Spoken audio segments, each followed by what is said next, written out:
Бодлоо би. За сайн байцгаана уу? Энэ өдрийн амгалан альтгай та бүхэндээ. Тэгээ өнөөдөр бол бас онцгой хичээлүүдээ нэг байна. Манай хичээл орж ирээд бараг л анханаас орж ирсэн баг тий баясгалагч. Хичээл хэдэн сар одоо бараг жил хагас болчихоо. 2 жил болчихоо бараг бид нар чи. Бараг л 2 жил болж байна да. 2 жил болж байна. Анх баясгалагч орж ирэхэд би ахлаач энэ мэддэггүй байсан л та нэг бэлсэлний үлжийн ард нэг эмгтэл хүн ингэ суугаад байдаг гэсэн. Тэр хүн хаана вэ тэгэл луудаад байдаг гэсэн. Тэгээд үнэхээр бүхний тийм энэ эрүүлийн уул чуулганы ахлагч баясгалан хичээгээ өнөөдөр хичээл цагаач гэж үрсэн байгаа. Тэгээ та бүхэн маань бас энэ хичээлд олон орж ирсэн. Ер нь багшлах бэлгээ авьяастай хүмүүс байвал бас өөртөө би бас багшлая гэд багшилж болно шүү.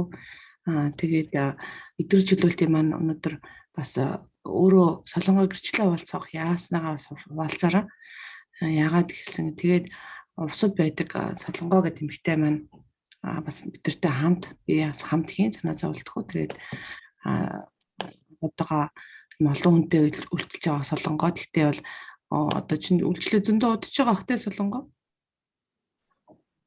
Хичээл орж ирээд тэр удаж байна бас. Энд бол бэлэг авьяастай хүмүүс зөндөө байгаа. Тийм учраас би энэ бэлэг авьяастай хүмүүсийг явандаа ингээд бүгдийг өрөөр нь хуваагаад хөдөлөө очиод олон хүн хөдөлгөөлөл хийдэг болъё гэсэн тийм бодолтой бол бүгд